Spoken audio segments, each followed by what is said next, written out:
All right, find the amplitude, period, horizontal phase shift, and vertical displacement of the graphs of the following functions. This looks an awful lot like example number 4, doesn't it? I mean, it looks a whole lot like example number 4. Is this identical to number 4? I'll tell you right now that it isn't. Please take a close look at this one and at the example right above it, and pick out for me, please, what the difference is. It's a pretty small thing, but it's a very important thing. And this entire example is about making sure that you get it.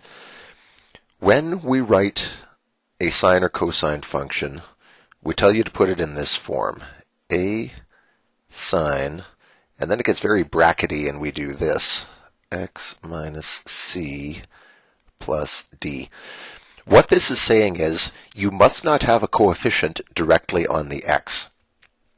You have to have just a naked x here and then minus whatever your horizontal translation is. And that means anytime we give you something with a coefficient like this 3x, that has to go immediately. So let's fix that up. Anytime we give you an expression with this coefficient in here, it's almost guaranteed to be a trap.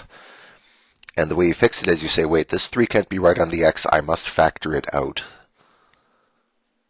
And so we have 2 sine bracket, factor out 3, and now we get 3x divided by 3 is just x plus pi divided by 3 doesn't go evenly, sad to say, but we must do it anyway, and so we get to here.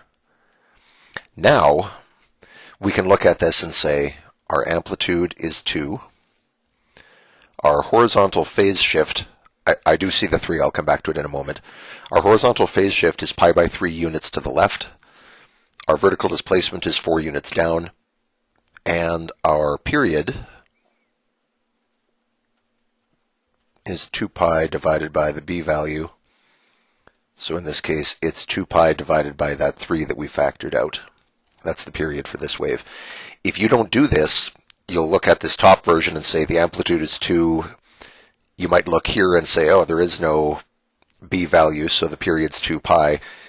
And then you'll get a horizontal translation of pi units, and it'll be a terrible mess. So don't get caught. Anytime there's a coefficient right on the x, factor it out before you go any further. Until you do, you cannot trust the period to be right, and you cannot trust the horizontal phase shift to come out right. In B, they try to get us with exactly the same thing. We have a coefficient on the x. So minus, I'm going to put a 1 here just because that'll matter in a moment. We factor out a 2,